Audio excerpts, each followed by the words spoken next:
নমস্কাৰ জিকেবিডিয়া অসম চেনেলটোৰ অন্য এটা ভিডিঅ'লৈ আপোনালোক সকলোকে স্বাগতম জনাইছো। আপোনালোকে ইতিমধ্যে গম পাইছে যে আমাৰ এই চেনেলটোত উচ্চতৰ মাধ্যমিকৰ দ্বিতীয় বাৰ্ষিকৰ ছাত্ৰ-ছাত্ৰীসকলৰ বাবে ৰাজনীতি বিজ্ঞান বিষয়টোৰ আমি ক্লাছৰ সিৰিজ এটা আৰম্ভ কৰিছো। আৰু এই ক্লাছৰ সিৰিজটোৰে অলৰেডি আমি এটা চেপ্টাৰ কমপ্লিট কৰিছো আৰু আমি অন্য এটা চেপ্টাৰ অৰ্থনৈতিক আৰু ৰাজনৈতিক ক্ষমতাৰ বিকল্প কেন্দ্ৰস্থল নামৰ যেটো এটা চেপ্টাৰ আছে সেই চেপ্টাৰটোৰ ক্লাছসমূহ আৰম্ভ কৰিছো। যেহেতু এই চেপ্টাৰটোৰ ৰিলেটেড অলৰেডি এটা ক্লাছ আমাৰ হৈ গৈছে, আজি আমি এই চেপ্টাৰটোৰ দ্বিতীয়টো ক্লাছ লৈ আহিছো, য'ত আমি এই চেপ্টাৰটোৰ অন্তৰ্গত ASEAN নামৰ টপিকটোৰ ডিসকাশন কৰিম। গতিকে আহক বেছি পলম নকৰি আজি আমাৰ এই ক্লাছটো আৰম্ভ কৰো। ওকে, তো এতিয়া আমি চাব লাগিব ASEANৰ বিষয়ে। ঠিক আছে, অলৰেডি আমি এই চেপ্টাৰটোত কি পঢ়ি আছিলো যে অৰ্থনৈতিক আৰু ৰাজনৈতিক ক্ষমতাৰ বিকল্প কেন্দ্ৰস্থলসমূহ। বিকল্প মানে কাৰ বিকল্প আমি চাবলৈ গৈছো? আমেৰিকা যুক্তৰাষ্ট্ৰৰ। কাৰণ অলৰেডি আমাৰ ফাৰ্ষ্ট চেপ্টাৰত পঢ়ি আহিছো যে শীতল যুদ্ধৰ সমাপ্তিৰ বিষয়ে। তাৰ আগতে আমি শীতল যুদ্ধৰ বিষয়ে অলপমান এটা আমাৰ ভিডিঅ'ত আলোচনা কৰিছোৱে যে শীতল যুদ্ধ কেতিয়া আৰম্ভ হৈছিল, কাৰ কাৰ মাজত হৈছিল। আৰু আমি জানো যে শীতল যুদ্ধ হৈছিল আমেৰিকা আৰু সোভিয়েত ইউনিয়নৰ মাজত। তাৰপিছত 1991 চনত সোভিয়েত ইউনিয়ন ভাঙি গ'ল। তাৰপিছত পৃথিৱীখনত আমেৰিকা যুক্তৰাষ্ট্ৰ শক্তিশালী ৰাষ্ট্ৰ এখনলৈ পৰিণত হৈছে।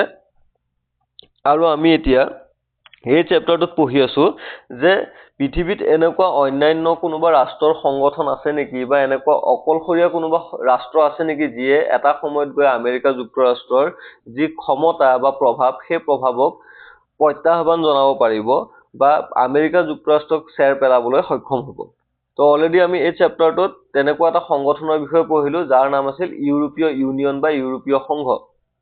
আৰু ইউৰোপীয় সংঘৰ বিষয়ে পঢ়োতে আমি তেওঁলোকৰ তাত থকা যি মুদ্ৰা আছে সেই মুদ্ৰাই কেনেকৈ প্ৰভাৱ পেলাইছে, তাৰপিছত সামৰিক ক্ষেত্ৰত, ৰাজনৈতিক ক্ষেত্ৰত ইউৰোপীয় সংঘই আমেৰিকা যুক্তৰাষ্ট্ৰক কেনেকৈ প্ৰভাৱিত কৰিবলৈ সক্ষম হৈছে, গোটেইখিনি বিষয় অলৰেডি আমাৰ আগৰ ক্লাছটোত আলোচনা কৰিছো। গতিকে আজি আমাৰ এই ক্লাছটোত বিশেষকৈ আমি আলোচনা কৰিম ASEANৰ বিষয়ে। যে ASEAN সংগঠনটো আচলতে হয় কি, কেতিয়া আৰম্ভ হ'ল আৰু ASEANে কোনবোৰ বিষয়ৰ ওপৰত গুৰুত্ব প্ৰদান কৰিছে, আৰু লগতে আমি চাব লাগিব ভাৰতবৰ্ষৰ লগত ASEANৰ সম্পৰ্ক কেনেধৰণৰ বা ভাৰতে ASEANৰ প্ৰতি গুৰুত্ব দিবলৈ আৰম্ভ কৰিছে নে নাই বা কিয় গুৰুত্ব দিছে, গোটেইখিনি আমি আজিৰ ক্লাছটোত আলোচনা কৰিম। তো প্ৰথমতে আমি ASEANৰ বিষয়বস্তুসমূহ পঢ়াৰ আগতে ASEAN কেনেকৈ গঠন হ'ল তাৰ বিষয়ে আমি কিছু কথা জানি লোৱাটো ভাল হ'ব। তো এটা ASEAN বুলি কওঁতে ইয়াতে দক্ষিণ পূব এছিয়াৰ ৰাষ্ট্ৰসমূহৰ কথা কৈছে, ৰাষ্ট্ৰসমূহে গঠন কৰা এটা সংস্থাৰ কথা কৈছে। ঠিক আছে, তো ASEAN শব্দটোৰ আচলতে সম্পূৰ্ণ অৰ্থটো হৈছে দক্ষিণ পূব এছীয় ৰাষ্ট্ৰসমূহৰ সংস্থা বা associations of south east Asian nations, যাক চমুকৈ ASEAN বুলি কোৱা হয়। এতিয়া এই ASEAN আৰম্ভ কেনেকৈ হ'ল বা ASEANৰ গঠন কেতিয়া হ'ল, তো তাৰ আগতে আমি জানি লোৱাটো ভাল হ'ব যে এই ASEAN বুলি যিখিনি ৰাষ্ট্ৰক কোৱা হৈছে, বিশেষকৈ দক্ষিণ পূব এছিয়াৰ যিখিনি ৰাষ্ট্ৰ লগ লাগি পেলাই ASEAN গঠন কৰিছে, এই ৰাষ্ট্ৰসমূহ দ্বিতীয় বিশ্বযুদ্ধ আৰম্ভ হোৱাৰ আগৰে পৰাই অৰ্থনৈতিক আৰু ৰাজনৈতিক ক্ষেত্ৰত যথেষ্ট অনগ্ৰসৰ আছিল বা অবিকশিত আছিল, মানে যথেষ্ট পিছপৰা আছিল। আৰু তাৰ মূল কাৰণটো হৈছিল যে ইউৰোপীয় আৰু জাপানে এই ৰাষ্ট্ৰসমূহত দক্ষিণ পূব এছিয়াৰ ৰাষ্ট্ৰসমূহৰ ওপৰত উপনিৱেশিক শাসন চলাইছিল। আৰু দ্বিতীয় বিশ্বযুদ্ধ যেতিয়া সমাপ্তি ঘটিল তেতিয়া এই ৰাষ্ট্ৰসমূহৰ ওচৰত অন্য এটা সমস্যা দেখা দিলে, আৰু সেই সমস্যাটো আছিল যে তেওঁলোকৰ অৰ্থনৈতিক ব্যৱস্থাটো কেনেকৈ পুনৰ নিৰ্মাণ কৰিব পাৰিব বা দৰিদ্ৰতা বা তেওঁলোকৰ অৰ্থনৈতিক যি অনগ্ৰসৰতা আছে এই অনগ্ৰসৰতা কেনেকৈ নোহোৱা কৰি তেওঁলোক অৰ্থনৈতিকভাৱে আগবাঢ়ি যাব পাৰিব। কাৰণ যেতিয়া দ্বিতীয় বিশ্বযুদ্ধ সমাপ্ত হ'ল, দ্বিতীয় বিশ্বযুদ্ধ সমাপ্ত হোৱাৰ লগে লগে আমি জানো যে পৃথিৱীত অন্য এক পৰিৱেশৰ সৃষ্টি হ'ল যাক আমি শীতল যুদ্ধ বুলি কওঁ। আৰু এই শীতল যুদ্ধৰ সময়ছোৱাত গোটেই পৃথিৱীখন আমেৰিকা যুক্তৰাষ্ট্ৰ আৰু সোভিয়েত ইউনিয়ন দুটা ভাগত ভাগ হৈ গ'ল। আৰু সেই সময়ত আমি আৰু এটা কথা পাইছিলো যে সোভিয়েত ইউনিয়ন আৰু আমেৰিকা যুক্তৰাষ্ট্ৰই যদিও পৃথিৱীখন দুটা ভাগত বিভক্ত কৰিছিল, কিন্তু তাৰ উপৰিও গোষ্ঠী নিৰপেক্ষ আন্দোলন নামৰ অন্য এটা গোষ্ঠীৰ সৃষ্টি হৈছিল। আৰু সেই গোষ্ঠী নিৰপেক্ষ আন্দোলন গোষ্ঠীটোৰ নেতৃত্ব বহন কৰি আছিল ভাৰতবৰ্ষই। কিন্তু সেই শীতল যুদ্ধৰ সময়ছোৱাত দক্ষিণ পূব এছিয়াৰ এই ৰাষ্ট্ৰসমূহে আমেৰিকা যুক্তৰাষ্ট্ৰ বা ছোভিয়েট ইউনিয়ন আনকি গোষ্ঠী নিৰপেক্ষ সংগঠন বা আন্দোলনৰো লগ নালাগিলে। তেওঁলোকে কি কৰিলে, তিনিওটা গোষ্ঠীৰ পৰা আঁতৰত থাকি নিজাববীয়াকৈ তেওঁলোকে এটা সংগঠনৰ সৃষ্টি কৰিলে বা এটা সংস্থাৰ সৃষ্টি কৰিলে, যাক দক্ষিণ পূব এছীয় ৰাষ্ট্ৰসমূহৰ সংস্থা নামেৰে জনা যায়, আৰু চমুকৈ যাক আমি আছিয়ান বুলি কওঁ। ঠিক আছে, তো ইয়াতে দিয়া আছে চাওক, আছিয়ানৰ সম্পূৰ্ণ নামটো এক্সামত এইটো আহি থাকে, আমি এইটো মনত ৰখাটো যথেষ্ট দৰকাৰী। এক্সামত এইটো কুৱেশ্যন বহুতবাৰ আহে যে আছিয়ানৰ সম্পূৰ্ণ অৰ্থ কি। আছিয়ানৰ সম্পূৰ্ণ অৰ্থ হৈছে দক্ষিণ পূব এছীয় ৰাষ্ট্ৰসমূহৰ সংস্থা। আৰু এই দক্ষিণ পূব এছীয় ৰাষ্ট্ৰসমূহৰ সংস্থা গঠন হৈছিল 1967 চনত, 1967ত। তো এই দুটা পইণ্টে এক্সামৰ কাৰণে যথেষ্ট দৰকাৰী, যে চনটোও সোধে আৰু সম্পূৰ্ণ অৰ্থটোও সোধে। তাৰোপৰি এতিয়া চাব লাগিব যে এই আছিয়ান যিটো সংস্থা আছে, আছিয়ান সংস্থাটো প্ৰথমতে 5খন ৰাষ্ট্ৰই লগ লাগি পেলাই প্ৰতিষ্ঠা কৰিছিল: ইণ্ডোনেছিয়া, মালয়েছিয়া, ফিলিপাইন, ছিংগাপুৰ আৰু থাইলেণ্ড। এই নামকেইটা এক্সাম পইণ্ট অফ ভিউ যথেষ্ট দৰকাৰী। এক্সামত এই নামকেইটাৰ সোধে যে আছিয়ানৰ প্ৰতিষ্ঠাপক সদস্য ৰাষ্ট্ৰকেইখনৰ নাম কি, কোনে এষ্টাব্লিছ কৰিছিলে আছিয়ান। তো ইয়াতে আমি নামকেইটা মনত ৰাখিব লাগিব। 2 মাৰ্কছৰ কাৰণে কেতিয়াবা কুৱেশ্যন আহে যে ৰাষ্ট্ৰকেইখনৰ নাম লিখিব আহে, তো নামকেইটা আমি চাব লাগিব কি কি: ইণ্ডোনেছিয়া, মালয়েছিয়া, ফিলিপাইন, ছিংগাপুৰ আৰু থাইলেণ্ড। এই 5খনে প্ৰথম অৱস্থাত আছিয়ান প্ৰতিষ্ঠা কৰিছিল। তাৰপিছত আছিয়ানত ব্ৰুনেই, ভিয়েটনাম, লাওছ, ম্যানমাৰ আৰু কম্বোডিয়া এই 5খন ৰাষ্ট্ৰ যোগ হ'ল বা যোগদান কৰিলে, যাৰ ফলত আছিয়ানৰ সদস্য ৰাষ্ট্ৰৰ সংখ্যা 10খনলৈ বৃদ্ধি পালে। তো এই গোটেই পেৰাগ্ৰাফটোৰ পৰা আমাৰ কুৱেশ্যন কি কি হ'ব পাৰে। প্ৰথমটো আহিব পাৰে আছিয়ানৰ সম্পূৰ্ণ অৰ্থটো কি। আছিয়ানৰ সম্পূৰ্ণ নামটো লিখিব আহে, দক্ষিণ পূব এছীয় ৰাষ্ট্ৰসমূহৰ সংস্থা। তাৰোপৰি আহে আছিয়ান কেতিয়া প্ৰতিষ্ঠা হৈছিল, আমি চনটো মনত ৰাখিব লাগিব। তাৰপিছত প্ৰতিষ্ঠাপক সদস্য ৰাষ্ট্ৰসমূহৰ নাম সোধে: ইণ্ডোনেছিয়া, মালয়েছিয়া, ফিলিপাইন, ছিংগাপুৰ আৰু থাইলেণ্ড। এই 5খনৰ নাম মনত ৰাখিব লাগিব। পিছৰ যিকেইখন ৰাষ্ট্ৰই আছিয়ানত যোগদান কৰিছিলে, ৰাষ্ট্ৰকেইখনৰ নাম মনত নাথাকিলেও কোনো কথা নাই, কিন্তু বৰ্তমানৰ সদস্য ৰাষ্ট্ৰৰ সংখ্যা কিমান সেইটো মনত ৰাখিব লাগিব। এইটো এক্সামত কুৱেশ্যন আহে যে আছিয়ানৰ বৰ্তমানৰ সদস্য ৰাষ্ট্ৰৰ সংখ্যা কিমান, 10খন। তাৰপিছত এইটো কুৱেশ্যন হ'ব পাৰে যে আছিয়ান স্থাপন হোৱাৰ সময়ত ইয়াৰ প্ৰতিষ্ঠাপক সদস্য ৰাষ্ট্ৰৰ সংখ্যা কিমান আছিল। এইটো আমি মনত ৰাখিব লাগিব, 5খন। ঠিক আছে, তো এনেকৈ আমি যিমান দূৰ সম্ভৱ ইয়াৰ পৰা কুৱেশ্যনবিলাক উলিয়াই ল'ব লাগিব, যাতে আমাৰ এক্সামত কাৰণে প্ৰিপেৰেশ্যনটো ধুনীয়াকৈ চলি গৈ থাকে। ঠিক আছে, তো আমি আছিয়ানৰ বিষয়ে গম পালোঁ। তাৰপিছত এতিয়া আছিয়ান গঠন হৈ গ'ল 1967 চনত। তো এই আছিয়ানৰ কিছুমান লক্ষ্য আৰু উদ্দেশ্য আছে। তেওঁলোকে কোনবোৰ উদ্দেশ্য আগত ৰাখি এই সংগঠনটোৰ সৃষ্টি কৰিছিল। ঠিক আছে, আৰু আমি জানো যে পৃথিৱীত যেতিয়া বহুকেইখন ৰাষ্ট্ৰ লগ লাগি পেলাই কোনো এটা সংগঠন সৃষ্টি কৰে বা কোনো এটা সংস্থাৰ সৃষ্টি কৰে, আৰু সেই সংস্থাটোৰ কিন্তু বেছিভাগৰে এটা উমৈহতীয়া উদ্দেশ্য থকা দেখিবলৈ পোৱা যায়, বা সকলোৰে একেধৰণৰ এটা উদ্দেশ্য থাকে। আৰু সেই উদ্দেশ্যটো হৈছে যে ৰাষ্ট্ৰকেইখন লগ লাগি পেলাই নিজৰ অৰ্থনৈতিক দিশটো উন্নতি সাধন কৰা। ঠিক তেনেকৈ আছিয়ানৰো এটা লক্ষ্য আছিল। মুখ্য লক্ষ্যটোৱে আছিল তেওঁলোকৰ যে অঞ্চলটোৰ অৰ্থনৈতিক উন্নতি খৰতকীয়া কৰা আৰু সামাজিক তথা সাংস্কৃতিক দিশত উন্নতি সাধন কৰা। তো আছিয়ানৰ এই 10খন ৰাষ্ট্ৰ যে লগ লাগিছে, তেওঁলোকৰ লগ লগাৰ এটা মূল কাৰণ হৈছে যে তেওঁলোক যিহেতু অৰ্থনৈতিকভাৱে যথেষ্ট পিছপৰা আছিল, এই অৰ্থনৈতিক অনগ্ৰসৰতা দূৰ কৰি তেওঁলোক যাতে অৰ্থনৈতিক উন্নতিৰ ক্ষেত্ৰত আগবাঢ়ি যাব পাৰে, তাৰ কাৰণে তেওঁলোকে একলগ হৈ সহযোগিতাৰে কাম কৰিব। তাৰপিছত গৌণ লক্ষ্য, তেওঁলোকৰ আৰু এটা লক্ষ্য হৈছে যে ৰাষ্ট্ৰসংঘৰ চনদ আৰু আইনৰ শাসনৰ জৰিয়তে আঞ্চলিক শান্তি আৰু সুস্থিৰতা বাহাল ৰখা। তো ৰাষ্ট্ৰসংঘৰ চনদ বা ৰাষ্ট্ৰসংঘৰ যি চুক্তি আছে, সেই চুক্তিত বিশেষকৈ কি কথা কোৱা হৈছে? বিশ্বত শান্তি প্ৰতিষ্ঠা কৰা। গতিকে সেই ৰাষ্ট্ৰসংঘৰ চনদ বা ৰাষ্ট্ৰসংঘৰ যি আইন আছে সেই আইন আৰু চনদ অনুসৰি আছিয়ানেও কি বিচাৰে, তেওঁলোকৰ যি সেই 10খন ৰাষ্ট্ৰৰ যি এটা তেওঁলোকৰ অঞ্চল এটা আছে বা যিটো এৰিয়া আছে, সেই অঞ্চলটোত যাতে আঞ্চলিক শান্তি আৰু সুস্থিৰতা থাকে, কোনো ধৰণৰ যাতে যুদ্ধ বিগ্ৰহ আদিৰ দৰে অশান্তিকৰ পৰিৱেশৰ সৃষ্টি নহয়, তাৰ প্ৰতি তেওঁলোকে যথেষ্ট গুৰুত্ব প্ৰদান কৰে। তাৰ বিষয়ে আমি পিছলে আৰু অলপ পঢ়িবলৈ পামেই। তাৰপিছত আৰু এটা যে আছিয়ান ৱে। আছিয়ান ৱে কি হয়? আছিয়ান ৱে কি হয়? সদস্য ৰাষ্ট্ৰসমূহৰ মাজত এক অনানুষ্ঠানিক আৰু সহযোগিতামূলক আন্তঃক্ৰিয়াৰ পদ্ধতি। এইটো কিন্তু এক্সামত কুৱেশ্যন আহে, আছিয়ান ৱে কি? ঠিক আছে, এইটো এক্সাম পইণ্ট অফ ভিউ যথেষ্ট দৰকাৰী এটা পইণ্ট হয় যে আছিয়ান ৱে কি। এটা একেবাৰে সহজে যদি আমি বুজিবলৈ যাওঁ, আছিয়ান ৱে মানে আমি ধৰি ল'ব পাৰোঁ যে আছিয়ানৰ আদৰ্শ, তেওঁলোকে কিহত বিশ্বাস কৰে? তেওঁলোকে কিহত বিশ্বাস কৰে? আছিয়ান ৱেটো হৈছে এক প্ৰকাৰৰ আন্তঃক্ৰিয়া বা অন্তৰ্দৃষ্টিৰ ধাৰণা। তেওঁলোকে চিন্তা চৰ্চা কৰে। কেনেকুৱা চিন্তা চৰ্চা কৰে? তেওঁলোকৰ এই চিন্তা চৰ্চাটো অনানুষ্ঠানিক, তাৰোপৰি মুখামুখি সংঘৰ্ষৰ বিৰোধী। মুখামুখি সংঘৰ্ষ মানে যুদ্ধ বিগ্ৰহৰ বিৰোধী। তেওঁলোকে অস্ত্ৰ ব্যৱহাৰ কৰি যুদ্ধ কৰাৰ তেওঁলোকে বিৰোধিতা কৰে, তেওঁলোকে বিশ্বাস নকৰে। আৰু সহযোগিতা, তেওঁলোকে লগ লাগি একেলগে তেওঁলোকৰ সমস্যাবোৰ সমাধান কৰাত বিশ্বাস কৰে। এইটোৱে হৈছে আছিয়ান ৱে। ঠিক আছে, এক্সামৰ কাৰণে দৰকাৰী, এইটো ভালদৰে বুজি লোৱাটো যথেষ্ট জৰুৰী।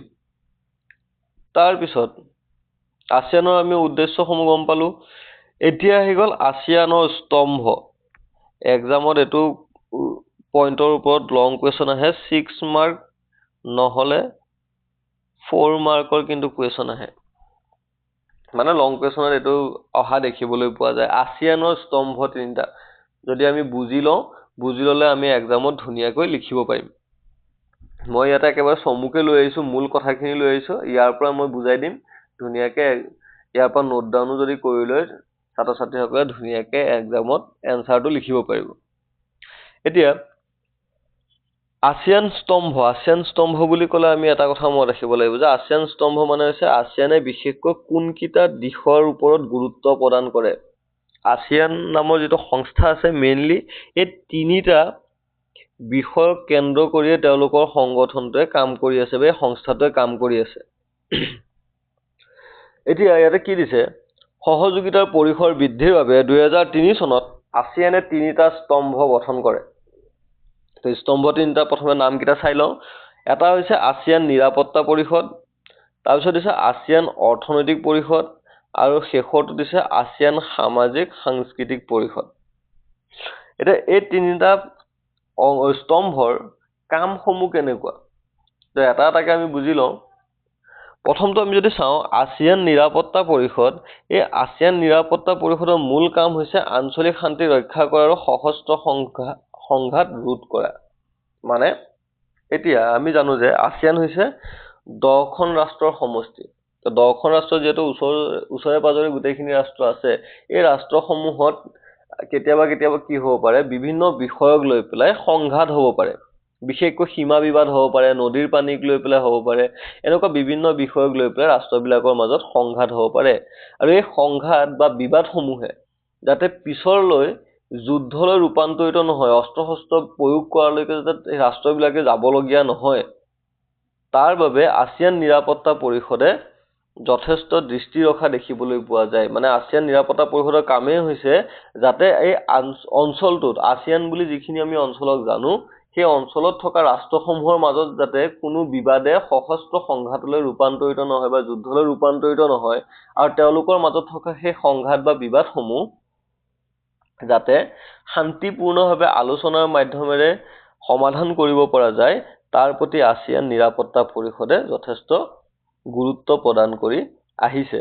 আৰু এই আছিয়ান নিৰাপত্তা পৰিষদে 1994 চনত 1994ত আছিয়ান ৰিজনেল ফৰাম নামৰ এখন মঞ্চও প্ৰতিষ্ঠা কৰিছিল। তাৰপিছত 2 নম্বৰ স্তম্ভটো হৈছে আছিয়ান অৰ্থনৈতিক পৰিষদ। এতিয়া আমি এটা স্তম্ভ গম পালো, নিৰাপত্তা পৰিষদৰ কামখিনিও গম পালো যে যুদ্ধ বিগ্ৰহৰ পৰা দূৰত ৰাখিব লাগে ৰাষ্ট্ৰবিলাকক, আৰু ৰাষ্ট্ৰবিলাকৰ মাজত শান্তিপূৰ্ণ এটা পৰিৱেশ আনিব লাগে। তাৰপিছত 2 নম্বৰ স্তম্ভটোৰ নাম দিছে আছিয়ান অৰ্থনৈতিক পৰিষদ।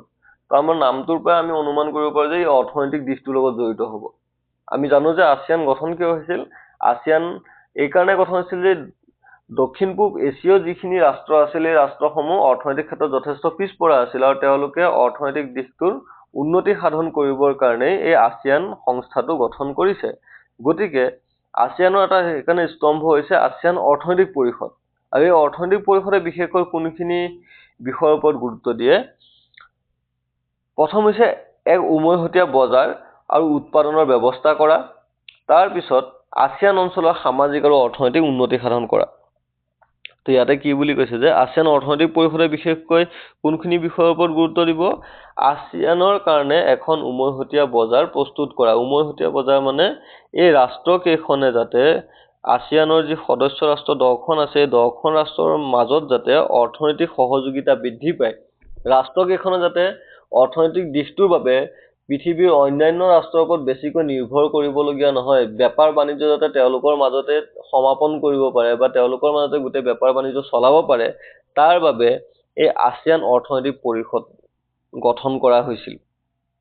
ঠিক আছে, যাতে আছিয়ান অৰ্থনৈতিক ক্ষেত্ৰত উন্নতিৰ ক্ষেত্ৰত আগবাঢ়ি যাব পাৰে। তাৰপিছত শেষৰটো দিছে, শেষৰ স্তম্ভটো আমাৰ আছিয়ান সামাজিক সাংস্কৃতিক পৰিষদ। এতিয়া আছিয়ান সামাজিক সাংস্কৃতিক পৰিষদে কি কৰে? সামাজিক দায়বদ্ধ আৰু মানৱ সম্পদৰ উন্নয়নৰ ওপৰত গুৰুত্ব দিয়ে। ইয়াৰ মূল কামটোৱে হৈছে আছিয়ানৰ যি সদস্য ৰাষ্ট্ৰসমূহ আছে এই সদস্য ৰাষ্ট্ৰৰ যি জনসাধাৰণ, ৰাষ্ট্ৰকেইখনৰ মাজৰ জনসাধাৰণৰ মাজত যাতে এক প্ৰকাৰৰ সমন্বয় সাধন কৰিব পাৰে, ৰাষ্ট্ৰখিনিৰ মানুহখিনিৰ মাজত যাতে এক ধৰণৰ একতা সৃষ্টি কৰিব পৰা যায়, তাৰ প্ৰতি আছিয়ান সামাজিক সাংস্কৃতিক পৰিষদে গুৰুত্ব প্ৰদান কৰা দেখিবলৈ পোৱা যায়। ঠিক আছে, তো আমি গম পালো আছিয়ানৰ স্তম্ভ তিনিটা কি কি। আছিয়ানৰ স্তম্ভ তিনিটা হৈছে আছিয়ান নিৰাপত্তা পৰিষদ, আছিয়ান অৰ্থনৈতিক পৰিষদ আৰু আছিয়ান সামাজিক সাংস্কৃতিক পৰিষদ। আৰু এই তিনিটা স্তম্ভই তিনিটা বিশেষ দিশৰ ওপৰত গুৰুত্ব প্ৰদান কৰে। আছিয়ান নিৰাপত্তা পৰিষদে আঞ্চলিক শান্তি বা যুদ্ধৰ পৰা ৰাষ্ট্ৰকেইখনক দূৰত ৰাখিবলৈ চেষ্টা কৰে। আছিয়ান অৰ্থনৈতিক পৰিষদে সেই আছিয়ান অঞ্চলটোৰ ৰাষ্ট্ৰকেইখনৰ অৰ্থনৈতিক দিশটো যাতে উন্নতিৰ দিশত আগবাঢ়ি যাব পাৰে তাৰ প্ৰতি গুৰুত্ব প্ৰদান কৰে।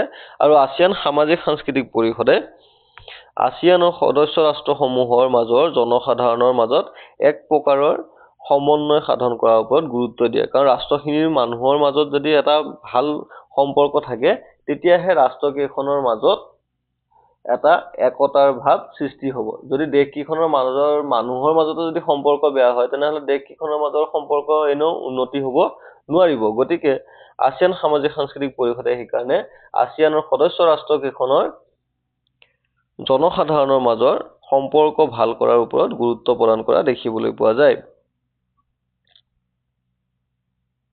তাৰপিছত আহি গ'ল আছিয়ান অন্তৰ্দৃষ্টি 2020, যাক আছিয়ান ভিজন 2020 বুলি কোৱা হয়। ইয়াত বিশেষকৈ কোৱা হৈছে যে আছিয়ানে 2020ৰ ভিতৰত কোনখিনি বিষয় তেওঁলোকে বিশেষকৈ গুৰুত্ব প্ৰদান কৰিব আৰু কোনখিনি সমস্যা তেওঁলোকে সমাধান কৰিবলৈ চেষ্টা কৰিব তাৰ এটা তেওঁলোকে লক্ষ্য বান্ধি লৈছিল। ঠিক আছে, যাক আছিয়ান দৃষ্টিভংগী অন্তৰ্দৃষ্টি 2020 বুলি কোৱা হয়। তো ইয়াতে দিয়া আছে, চাওক কি কি দিছে। প্ৰথমতে অন্তৰ্দৃষ্টি 2020 মানে হৈছে আন্তৰ্জাতিক ক্ষেত্ৰত আছিয়ানৰ এক সক্ৰিয় ভূমিকা নিশ্চিত কৰা। বিবাদ নিষ্পত্তিৰ ক্ষেত্ৰত যদি আমি চাব যাওঁ কম্বোডিয়াৰ সংঘাত আৰু পূব তিমুৰৰ সংকট সমাধানত আছিয়ানে গুৰুত্বপূৰ্ণ ভূমিকা পালন কৰিছে। আছিয়ান আঞ্চলিক মঞ্চ ARF নিৰাপত্তা আৰু বৈদেশিক নীতিৰ মাজৰ সমন্বয় ৰখাৰ বাবে 1994 চনত এই মঞ্চ গঠন কৰা হৈছিল। তো ইয়াতে মেইন টাৰ্গেটটো কি আছিল যে 2020 চনৰ ভিতৰত আছিয়ানৰ যিখিনি উদ্দেশ্য আছিল যে নিৰাপত্তাৰ ক্ষেত্ৰত কাম কৰা, অৰ্থনৈতিক দিশৰ উন্নতি সাধন কৰা, জনসাধাৰণৰ মাজৰ সমন্বয় সাধন কৰে, 20 চনৰ ভিতৰত তেওঁলোকে এই লক্ষ্যসমূহ কিমান দূৰ সফলতাৰে পৰিপূৰণ কৰিব পাৰিব তাৰ প্ৰতি তেওঁলোকে এটা ধাৰণা আগবঢ়াইছিল, যাক আছিয়ান অন্তৰ্দৃষ্টি 2020 বুলি কোৱা হয়। যাৰ ফলস্বৰূপে তেওঁলোকে কৰা কামসমূহৰ কথা এটা দিছে যেনে আন্তৰ্জাতিক ক্ষেত্ৰত আছিয়ানে এক সক্ৰিয় ভূমিকা নিশ্চিত কৰিছে। বিবাদ নিষ্পত্তি এতিয়া কম্বোডিয়াৰ সংঘাতৰ বিষয়ে দিছে যে কম্বোডিয়াৰ যি সীমা বিবাদ আছিল আছিয়ান ৰাষ্ট্ৰৰ লগত, এই সীমা বিবাদ নিষ্পত্তি কৰিবৰ কাৰণে যাতে এই বিবাদসমূহে যুদ্ধৰ ৰূপ নাপায় বা পূব তিমুৰৰ যি সংকটে দেখা দিছিল এইবোৰে যাতে এটা ভয়ংকৰ ৰূপ ধাৰণ নকৰে তাৰ প্ৰতি আছিয়ানে গুৰুত্ব প্ৰদান কৰিছে। তাৰপিছত আছিয়ান আঞ্চলিক মঞ্চ ARF, ইয়াৰ ফুল ফৰ্মটো লিখিব আহে ARFৰ, আছিয়ান আঞ্চলিক মঞ্চ বা আছিয়ান ৰিজনেল ফৰাম, এইটো চাই থব, ইয়াৰটোৰ ফুল ফৰ্ম যিহেতু আহি থাকে। তো এই আছিয়ান আঞ্চলিক মঞ্চ গঠন কৰা হৈছিল 1994ত, যাতে এই ৰাষ্ট্ৰসমূহৰ মাজৰ নিৰাপত্তা আৰু বৈদেশিক নীতিৰ দিশটো যাতে চোৱা চিতা কৰিব পৰা যায় আৰু ৰাষ্ট্ৰসমূহৰ মাজত যাতে এক ধৰণৰ সমন্বয় স্থাপন কৰিব পৰা যায়। ঠিক আছে, তো এইটোৱে আছিল আছিয়ান অন্তৰ্দৃষ্টি 2020। তাৰপিছৰ আমাৰ লাষ্টৰ আমাৰ টপিকটো হৈছে আজিৰ ভাৰত আৰু আছিয়ানৰ মাজৰ সম্পৰ্কটোৰ বিষয়ে আমি চাব লাগিব। এক্সামৰ কাৰণেও দৰকাৰী আৰু আমি জানিবও লাগে যে ভাৰত আৰু আছিয়ানৰ মাজৰ বৰ্তমানৰ সম্পৰ্কটো কেনেকুৱা। তো ইয়াতে প্ৰথমতে আমি চাই লওঁ, যদিও আমি এটা ভাৰত আৰু আছিয়ানৰ মাজৰ সম্পৰ্কটো পঢ়িছোঁ, এটা কথা মনত ৰাখিব লাগিব, ভাৰত কিন্তু আছিয়ানৰ সদস্য নহয়। এইটো কিন্তু মনত ৰাখিব লাগিব। এক্সামত কুৱেশ্যন আহে যে ভাৰত আছিয়ানৰ সদস্য ৰাষ্ট্ৰ হয় নেকি? তো আমি লিখিব লাগিব নহয়, ভাৰত আছিয়ানৰ সদস্য ৰাষ্ট্ৰ নহয়। ঠিক আছে, তো এতিয়া কথাটো হ'ল যে প্ৰথম অৱস্থাত ভাৰতবৰ্ষই আছিয়ানৰ বিশেষ এটা গুৰুত্ব প্ৰদান কৰা নাছিল বা আছিয়ানৰ লগত সম্পৰ্ক ৰক্ষা কৰাৰ দিশটো বিশেষ এটা গুৰুত্ব সহকাৰে লোৱা নাছিল, যাৰ ফলত আছিয়ানৰ সদস্য ৰাষ্ট্ৰসমূহৰ লগত চীনৰ সম্পৰ্ক ভাল হোৱা দেখিবলৈ পোৱা গৈছিল। চীনে বিভিন্ন সময়ত আছিয়ানক সহায় সহযোগিতা আগবঢ়াই আহিছে, আৰ্থিক ক্ষেত্ৰতো সহায় সুবিধা দিছে, বিভিন্ন সংকটৰ সময়তো চীনে আছিয়ানক সহায় কৰিছে, যাৰ ফলত আছিয়ান ৰাষ্ট্ৰসমূহৰ ওপৰত চীনৰ যথেষ্ট প্ৰভাৱ পৰা দেখিবলৈ পোৱা গৈছিল। আৰু যাৰ বাবে ভাৰতে এই চীনৰ প্ৰভাৱ যাতে আছিয়ান ৰাষ্ট্ৰসমূহৰ পৰা কমাব পৰা যায়, ভাৰতেও যাতে আছিয়ানৰ ৰাষ্ট্ৰসমূহৰ লগত এটা সুসম্পৰ্ক স্থাপন কৰিব পাৰে, যদিও প্ৰথম অৱস্থাত আছিয়ানৰ প্ৰতি ভাৰতে গুৰুত্ব দিয়া নাছিল, পিছলৈ কিন্তু ভাৰতবৰ্ষই গুৰুত্ব দিবলৈ আৰম্ভ কৰে, যাৰ ফলস্বৰূপে 1992 চনত 1992ত সেই সময়ৰ আমাৰ প্ৰধানমন্ত্ৰী PV নৰসিংহ ৰাৱে কি কৰিছিল, লুক ইষ্ট পলিচি নামৰ এটা নীতি গ্ৰহণ কৰিছিল। লুক ইষ্ট পলিচি মানে হৈছে পূবলৈ চোৱা নীতি। মানে আমি যদি চাবলৈ যাওঁ, আমি যদি ভাৰতৰ মেপখন চাওঁ, ভাৰতৰ মেপৰ পৰা আমি যদি আছিয়ান ৰাষ্ট্ৰসমূহলৈ চাব যাওঁ, তেনেহ'লে আছিয়ান ৰাষ্ট্ৰসমূহ ভাৰতৰ পূব দিশত অৱস্থিত। ঠিক আছে, গতিকে এই আছিয়ান ৰাষ্ট্ৰসমূহৰ লগত ভাৰতৰ যি সম্পৰ্ক, সেই সম্পৰ্কটো উন্নত কৰাৰ বাবে যি নীতি গ্ৰহণ কৰা হৈছিল, এই নীতিখিনিকে নাম দিছিল লুক ইষ্ট পলিচি, পূবলৈ চোৱা নীতি। পূৰ্ব দিশ, আমাৰ ভাৰতবৰ্ষৰ পূব দিশত থকা ৰাষ্ট্ৰসমূহৰ লগত সম্পৰ্ক ভাল কৰাৰ এইটো হৈছে এটা নীতি। কোনে আনিছিল? প্ৰথমতে PV নৰসিংহ ৰাৱে। তাৰপিছত আৰু কি কৰিলে, মুক্ত বাণিজ্য চুক্তি স্বাক্ষৰিত কৰিলে। AIFTA, মুক্ত বাণিজ্য চুক্তি মানে কি আছিল? আমি অলৰেডি পঢ়িছো, মুক্ত বাণিজ্য মানে এনেকুৱা এটা অঞ্চল য'ত ৰাষ্ট্ৰসমূহে মুক্তভাৱে বেপাৰ বাণিজ্য কৰিব পাৰে, তাত বিশেষ এটা কঠোৰ নীতি নিয়ম নাথাকে। তো ভাৰত আৰু আছিয়ানৰ সদস্য ৰাষ্ট্ৰসমূহে এনেকুৱা এখন মুক্ত বাণিজ্য চুক্তি 2010 চনত স্বাক্ষৰিত কৰিলে, যাৰ ফলত ৰাষ্ট্ৰ দুখনৰ মাজত অৰ্থনৈতিক সম্পৰ্ক যথেষ্ট, মানে ৰাষ্ট্ৰ দুখন নহয়, ভাৰতবৰ্ষ আৰু আছিয়ানৰ মাজৰ অৰ্থনৈতিক সম্পৰ্ক যথেষ্ট উন্নত হোৱা দেখিবলৈ পোৱা যায়। মানে এইখিনি কি বুজাইছে, ভাৰতবৰ্ষই আছিয়ানৰ লগত সম্পৰ্ক উন্নত কৰাৰ বাবে যথেষ্ট প্ৰচেষ্টা হাতত লৈছে। তাৰপিছত এই যি লুক ইষ্ট পলিচি আছিল, এই লুক ইষ্ট পলিচিক বৰ্তমানৰ নৰেন্দ্ৰ মোদী চৰকাৰৰ দিনত আৰু অধিক শক্তিশালী কৰিবৰ কাৰণে এই লুক ইষ্ট পলিচিৰ নামটো সলাই দি এক্ট ইষ্ট পলিচি কৰিছে। আৰু আমাৰ দেশৰ প্ৰধানমন্ত্ৰীয়ে বহুবাৰ আছিয়ান সদস্য ৰাষ্ট্ৰসমূহত ভ্ৰমণ কৰাও দেখিবলৈ পোৱা গৈছে, যাৰ ফলস্বৰূপে ৰাষ্ট্ৰকেইখনৰ লগত ভাৰতবৰ্ষৰ সম্পৰ্ক যথেষ্ট উন্নত হৈছে। আৰু এটা বস্তু আমি চাব লাগিব হৈছে 3C। এই 3C আমাৰ কাৰণে যথেষ্ট দৰকাৰী। এই 3C কি হয়? 3C হৈছে ভাৰত আছিয়ান সম্পৰ্কৰ মূল আধাৰ বা স্তম্ভ। আমাৰ ভাৰত আছিয়ানৰ যি সম্পৰ্কৰ বিষয়ে পঢ়ি আছো, বিশেষকৈ 3টা দিশৰ লগত জড়িত হৈ আছে। এটা হৈছে বাণিজ্য, কমাৰ্চ, এটা হৈছে সংস্কৃতি, কালচাৰ, আৰু এটা হৈছে যোগাযোগ, কানেক্টিভিটি। এই 3টা দিশৰ জৰিয়তে বা 3টা বিষয়ৰ ওপৰত গুৰুত্ব প্ৰদান কৰি ভাৰত আৰু আছিয়ানৰ মাজৰ সম্পৰ্ক গঢ়ি উঠা দেখিবলৈ পোৱা গৈছে। আৰু এই প্ৰতিটো শব্দৰ, কমাৰ্চ, কালচাৰ আৰু কানেক্টিভিটিৰ প্ৰতিটো শব্দৰ এই প্ৰথম আখৰ চি কেইটাক লৈ পেলাই ইয়াৰ নাম দিয়া হৈছে 3C। এক্সামৰ কাৰণে বহুত ইম্পৰ্টেণ্ট, 2 মাৰ্কছৰ কাৰণে কেতিয়াবা সুধি দিয়ে যে 3C কি? ঠিক আছে, তেতিয়া আমি লিখিব লাগিব যে ভাৰত আছিয়ানৰ সম্পৰ্কৰ মূল স্তম্ভ 3টা, যেনে কমাৰ্চ, কালচাৰ, কানেক্টিভিটি, বাণিজ্য, সংস্কৃতি আৰু যোগাযোগ। এই 3টা স্তম্ভৰ প্ৰথম আখৰ কেইটাক লৈ পেলাই 3C বুলি কোৱা হয়। 3C হৈছে ভাৰত আৰু আছিয়ানৰ সম্পৰ্কৰ মূল আধাৰ। তেনেকে যদি আমি লিখো 2 মাৰ্কছৰ কাৰণে আমাৰ এনসাৰটো হৈ যাব। ঠিক আছে, তাৰোপৰি 25 বছৰীয়া বন্ধুত্বমূলক চুক্তি কৰিছে 2017 চনত। ভাৰত আছিয়ান সম্পৰ্কৰ 25 বছৰ সম্পূৰ্ণ হয়।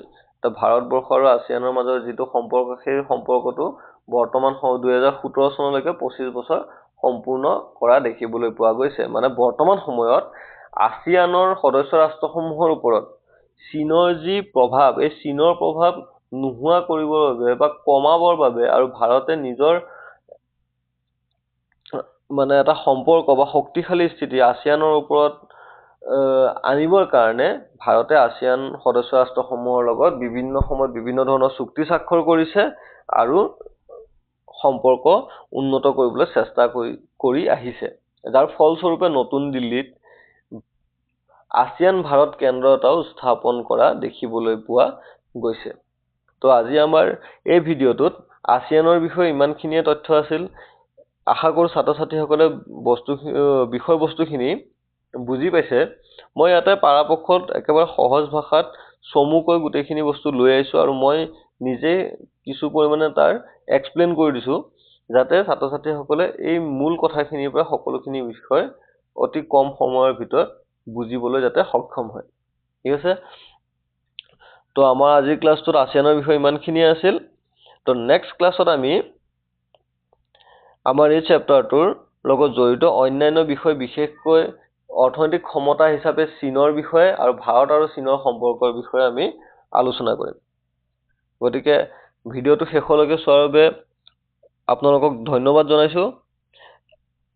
আপোনালোকে এই আমাৰ ক্লাছৰ PDF সমূহ পাবৰ কাৰণে আমাৰ টেলিগ্ৰাম চেনেলটোত জইন কৰিব পাৰে। টেলিগ্ৰামৰ লিংক মই আমাৰ ভিডিঅ'ৰ ডেছক্ৰিপশ্যনত লগতে কমেণ্ট বক্সত মই পিন কৰি থ'ম।